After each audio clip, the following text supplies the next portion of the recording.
As we fire off noon tip bets in the CBI, Sleepers Media is here to talk about the end of Illinois season. It's been a while since we talked about our Illini, our much beloved Illini. We like this fan base a lot. We've now been to 10 Big Ten campuses this year, 10 Big Ten games, seen 10 Big Ten fan bases, arenas, all of that. I think you and I would agree the most fun trip we had this year was our trip to Champaign. Unfortunately, Cart, the most accurate thing that has been said on this channel in the last 12 months, maybe in the entire channel's existence, was when you called Illinois basketball 2022-2023 season the Real Housewives of Champaign.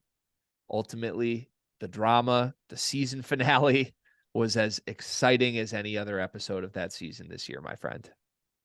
I mean, and it wasn't just what happened on the court. It wasn't. It was the culmination of the game. And then after the game, you have Coleman Hawkins post-game interview where he points out the fact that basically takes shots at Sky Clark. Sky Clark immediately commits to Louisville directly after they lose the game to Arkansas. I mean, it's Real Housewives of Champaign. That's what it is. And it's a fitting end to what has happened kind of during this season. But I do want to keep it more so focused on Illinois, the basketball team, because this is unacceptable. And I'm not even I'm taking the stand of the Illinois fan, because I think that we have talked enough about Illinois this year and, seen from the inside what this Illinois team is about. Everything was about, we lost Kofi. We're positionless. It might not work out in Big Ten play, but damn it, we're going to be made for March. Like March, it's going to be positionless. We got a bunch of guys who do a bunch of things. Look where that got you. It got you out the very first game. And once again, still have yet to see the second weekend. And I forgot what the date exactly was, but shit, when Luther Head and them were there, so that's a long ass time ago. Like, that's just, it's crazy to me. And you know how we feel, like we're Brad Underwood guys. Like we mess with Underwood. We mess with Illinois, to be honest. But what is this? Like, questions had to start being asked. Like, this is absolutely crazy that they cannot even give themselves, they couldn't even give themselves a chance to make it this year. Like, that's just wild to me. Yeah, part of it's a bad draw. We just recorded unscripted. And here's why it's a bad draw. Here's why it's a bad draw. It wouldn't have mattered. I say bad draw in reference to the Arkansas game. I don't think it would have mattered, because I think Illinois gets smoked by Kansas if they get to the next round. And we will never know. We also don't like Kansas here, and Arkansas beat Kansas. So, Illinois fans can fight me on that if they want to. Having to play Arkansas and Kansas back-to-back just to get to a Sweet 16 is a ridiculously tough draw. Arkansas was underseeded. We knew that. I said as soon as I saw the tournament matchup, Arkansas is one of the only teams in the country that can out Illinois. That was 100% true. Like, that was just to roll the ball out there and see who has more talent game. That draw is also their fault. I mean, you could have gone on the Big Ten tournament and won a game or two. Yeah, I guess. I mean, look, Illinois was bad from February on. They won 4 games since the start of February. They were 4-7 down the stretch of the season in their final 11 games. That's ridiculous. This team clearly was not the team it was in the non-conference. I think you can point to a lot of different things on that cart. I'm looking through Illinois' Big Ten wins right now. Illinois beat 2 teams in conference play card. 2 wins on the entire season against teams that made the NCAA tournament. They beat Northwestern at home. They beat Michigan State at home. Every other win Illinois had in conference play was against a team that did not make the NCAA tournament. Like, I think stepping back broadly, it's fair to say this Illinois team just wasn't that good.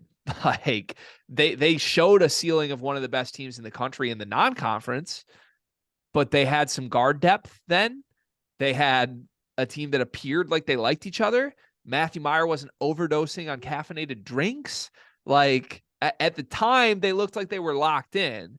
Mentally, this team fell off a cliff in conference play. And whether that goes back to whatever happened with Sky Clark as the inciting incident, I don't know, because they lost Sky Clark and they looked good there for a while. But again, if you look back at who they beat in the stretch where they looked good, it was Wisconsin, Nebraska, Michigan State at home where they were down 10 early, and then Minnesota. Like, That was a schedule break. That wasn't that they got better after losing Sky Clark. So I don't know, man. I think like Brad's gonna be fine. Some people messaged me on like, is Brad Underwood the guy? Complicated answer. Brad Underwood absolutely should be the coach at Illinois for as long as Brad Underwood wants to be the coach at Illinois. He has been the guy to bring them back to relevance. He's already done that. That's what makes it interesting. Like Brad's job is done from a marketing standpoint and from a relevance standpoint. Now he has to do the winning part. I'm not sure Brad Underwood's the guy to do the winning part. And that's a complicated conversation. My biggest reason to say that I am skeptical of that is because I think that Brad is too willing to just like cut his guys almost. Like you got to have some sort of continuity with a roster and the way you approach this. You're seeing that with Michigan State on the opposite end of the spectrum, right? Michigan State's like, fuck the portal. We're going to build our guys and develop our guys. Brad Underwood's like, fuck our guys. We're going to get stars in the portal. So like he literally said that in his post-game press conference after Arkansas. He literally said like, what's the offseason plan? We're going to go get superstars in the portal. Like if I'm RJ Melendez or Ty Rodgers or Jaden Epps, I'm sorry. I'm just like, I'm rolling my eyes at that. So I don't know, man. It'll be a really fascinating offseason. He'll probably try and do the same thing he did this year with Meyer and Shannon. It could work if you get a better personality. Matthew Meyer was never going to be a winning basketball player. That's not Brad's fault. We can agree on that, right? I mean, if anything, like this wants to show me that like Scott Drew's a mastermind because he literally had me thinking that like Matthew Meyer was like the ultimate like just winner, like cared about basketball, and that was not I mean, he might be a winner, but I don't think he cares about basketball. No, you nailed it in December. You said Matthew Meyer is the best basketball player that doesn't like basketball. Like he could not prioritize basketball down the stretch of the season whatsoever. Yeah, I think that was just a toxic locker room. Maybe that flips because in the portal you can have a brand new locker room next year. But we're 1 year removed from it, Cart. We are already far away from the culture that the teams with Trent Frazier had, right? Like that's already evaporated into thin air. So now the question becomes like, who's the next? Is Ty Rodgers the next culture guy for Illinois? Are you going to build around a core of Rodgers and Epps and keep those guys for 4 years? Because if you are, I like that. I like that core a lot. But I just fear that that's not Brad's plan. I think Brad's plan is going to be, let me go get 4 starters from the portal. And I don't think that's the best model. Which is crazy because he had the model. I mean, he was able to go like had those 4-year guys and like upper class, like guys that were in the program. And then he plugged in like one guy. Like he went and got Plummer. Beautiful. And put Plummer. It literally that was it. That's the formula right there. Like so he can do it. I just think he's too high strung, like you said, on just going out and just get like going to evanmia.com, looking at the top 5, and he's like, I'm gonna offer all 5 of these guys in the transfer rankings, and then I'll make it work. Who cares who's on the team now? I'll make this go.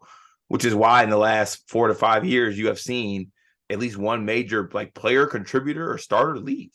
Yeah, like Miller gone, Curbelo gone, Sky Clark, whether you say that's a big contributor or not, gone. There's definitely going to be someone who's going to be gone after this year. That was probably a contributor. Maybe they should be gone. Who knows? But it's a pattern. Yeah. No, 100% is. Kofi entered the portal. Like I know they had like their issues, but Kofi was in the portal. Yeah. Kofi was a rumor to be like at Kentucky, but like the bag wasn't big enough. Or they gave the bag to Oscar maybe or something. I don't know.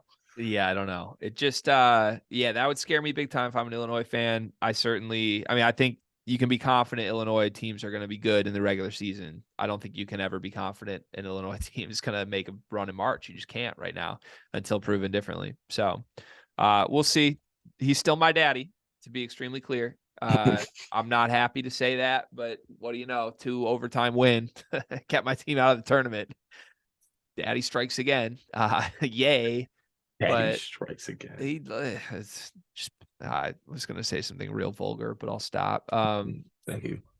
Yeah. I'm sorry, Illinois fans, though. You do deserve better. I want to say that. That's coming from an NIT team fan right now. Like, I want to see y'all have a winner. I want to be at Cam's in Champaign when they go to the Sweet 16.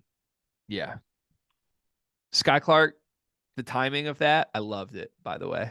Me too. I love it. I love it. And I hope he does well at Louisville too, by the way. Me too. I think he will. I Honestly, think I it will really too. do. Yeah. Okay. Last thing, final thing. Are we sure Brad Underwood wants to be the Illinois head coach long term? Yes, I think so. I don't. Do you think that he wants another Underwood to be the head coach? No. I think he wants to bring another Underwood to the 9th place that he's brought another Underwood in his life. Interesting. Let me just listen. A lot would have to play out for this. I don't think he would. I don't think he wants out. Just to set the record straight. I know I'm just playing the speculation game, but we got hashtag sources here and there when we need it, and there's some rumors of just a little uneasiness. I would say, like it's not like Brad wants out, but just like if the opportunity presented itself. I don't want to, but Let's just say, like hypothetically, Carl. Let's just say hypothetically, John Calipari said bye. Goodbye. I'm out. Might happen. Never know. Let's say Kentucky decides to call Jerome Tang. Hottest coach in the game. Tang says bye-bye. Who does Kansas State call? they call an Illinois coach, They call an Illinois coach. but that Illinois coach is Weber. Bring him back. We'll see. We'll see. I'm just saying I'd keep an eye on movement. If there's a certain opening open, I would keep an eye before. All it takes is one major domino like that to fall to be sent into a frenzy. Yep. Like it's the portal of coaches. Yeah. And Brad likes jumpers. Maybe because he's a jumper. I don't know. Just throwing that out there. All right, Illinois. We'll talk about your team more in the offseason when things start to happen. The portal will be loud, and it will be often for you. So we'll be here to break it down. Click subscribe, Sleepers Media. Now we're going to go shit on Purdue.